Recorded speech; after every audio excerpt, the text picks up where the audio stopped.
Here are 5 simple assertions about economic outcomes for American workers that should not be controversial. First, the benefits of a hot economy reach typical workers.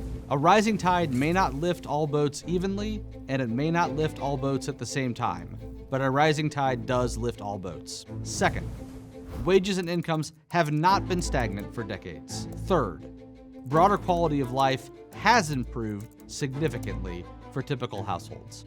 Fourth, the middle of the labor market has not been permanently hollowed out. And fifth, America is still broadly characterized by upward economic mobility.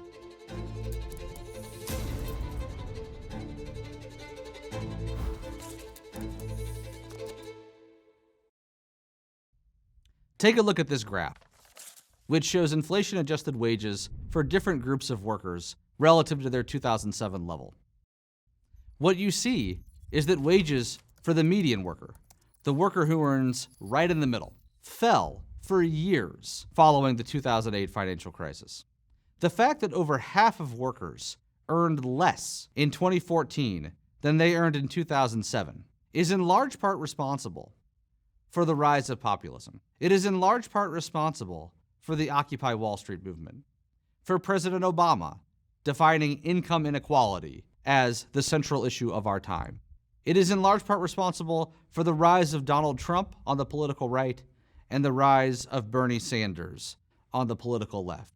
But look what happened in the years after. As the economy shook off the effects of the 2008 financial crisis, and as the economy emerged from the depths of the Great Recession, wages at the bottom began to grow faster than wages at the top. The benefits of the hot economy we experienced in the years before the pandemic disproportionately accrued to workers at the bottom. The same thing happened after the pandemic recession. We saw wages grow much faster, on average, than they were in the years before the recession. In addition to faster wage growth for the average worker, we again saw that wages for workers at the bottom grew faster than wages for workers at the top. Wage inequality fell in the years following the pandemic, just as it was falling in the years prior to the pandemic. Beyond the recent past, wages have not been stagnant for typical workers for decades. Look at this chart, which shows inflation-adjusted wages for typical workers.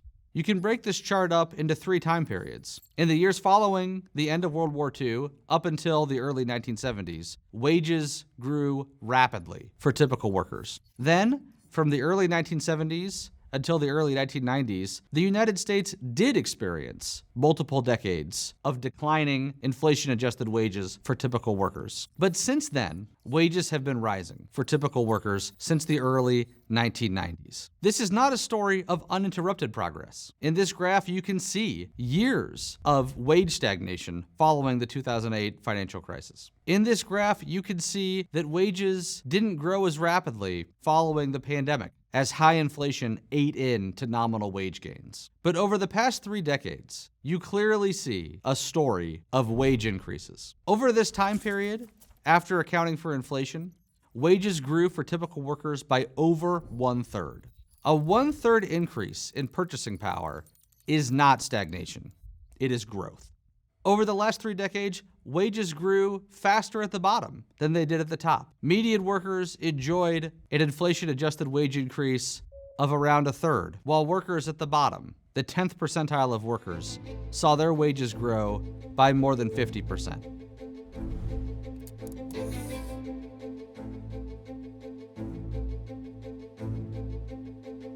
Of course, wages are just one component of income, and if you want to know how households are doing in a holistic sense, you want to look at income. The story looks even better when you look at median household income. After accounting for tax payments and for transfers, median household income grew by over 50% from 1990 to 2019. For the bottom 20%, after accounting for transfer payments and taxes, household income grew by nearly 3/4.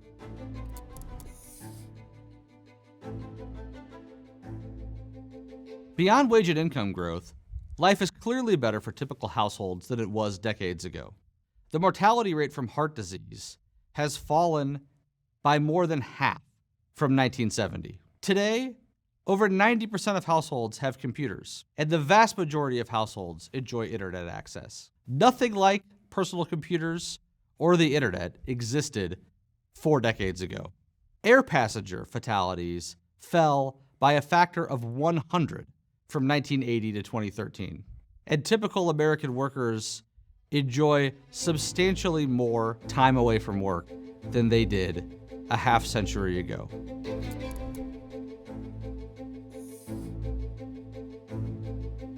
One of the most important economic developments of the last half century has been the hollowing out of the middle of the labor market. What do we mean by that? If you look at the types of jobs people have, what you see is that over the last several decades, employment among middle-wage occupations has shrank, while employment among both low and high-wage occupations has increased. If you break all jobs into those 3 categories, low-wage jobs, middle-wage jobs, and high-wage jobs, and go back in time to 1970, you see employment pretty evenly split. 38% of workers were in middle-wage jobs, with about 30% in both low and high-wage jobs. By 2019, employment in middle-wage jobs had fallen by 15 percentage points, from 38% of all employment down to 23% of all employment. This is not mostly a story of trade with China. There is no boogeyman beyond America's shores that is responsible for this development. Instead, the main culprit is technological change. Advances in robotics led to a reduction in manufacturing employment. Advances in software led to a reduction in clerical employment. This change in the economy has been incredibly important. The scale of this economic change has been so important that it's had substantial social and political effects beyond its economic effects. But it's important to remember that over the last 50 years, the story is largely one of upward mobility. If you look at household income and you break it into 3 groups, households that earn less than $35,000 a year, households that earn more than $100,000 a year, and households that earn in between the two, you can see the hollowing out of the middle. The share of households with income in that middle group has fallen substantially since 1970, but it hasn't been replaced by an increase in households earning less than $35,000. Instead, it's been replaced by an increase in households earning 6-figure incomes.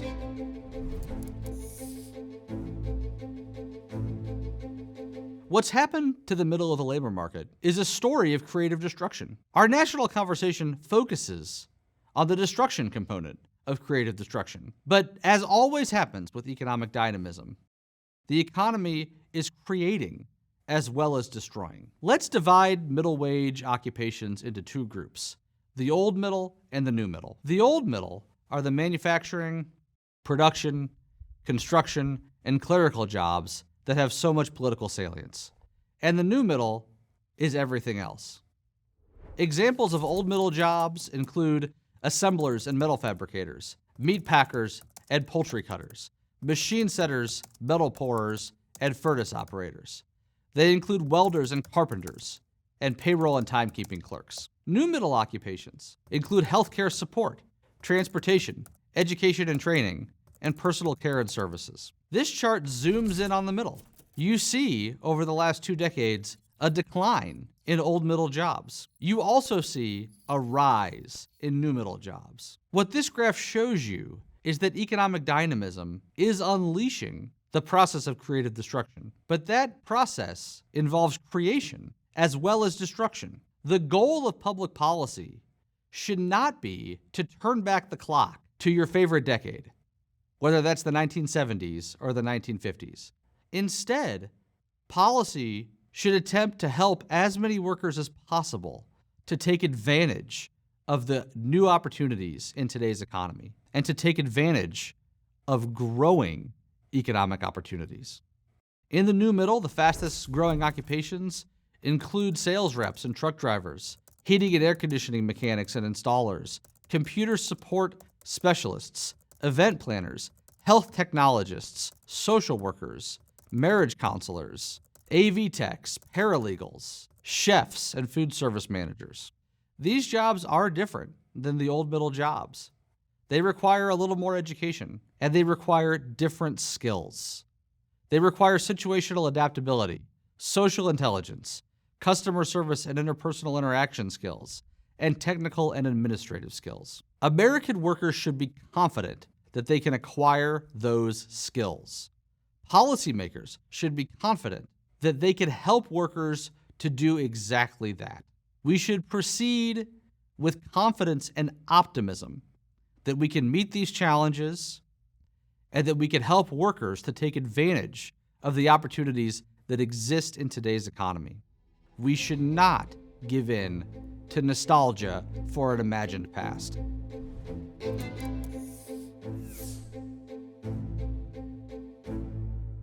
America is still an upwardly mobile society. If you look at everybody today who's in their 40s and calculate their household income and compare it to the household income of their parents, what you'll find is that nearly 3/4 of people have gone on to out-earn their parents. If you look at people who were raised in the bottom 20%, what you'll find is that 86% of those people have a higher household income than the household they grew up in. We want all Americans to experience upward intergenerational economic mobility. We want 100% of American adults to have out-earned their parents. Those facts should give us optimism. Those facts should tell us that America is still experiencing broad upward economic mobility. Those facts should give us confidence that we can build on that success. We should be proceeding with confidence that, as has always happened in the past, American workers can rise to the challenge and take advantage of the new opportunities in the labor market.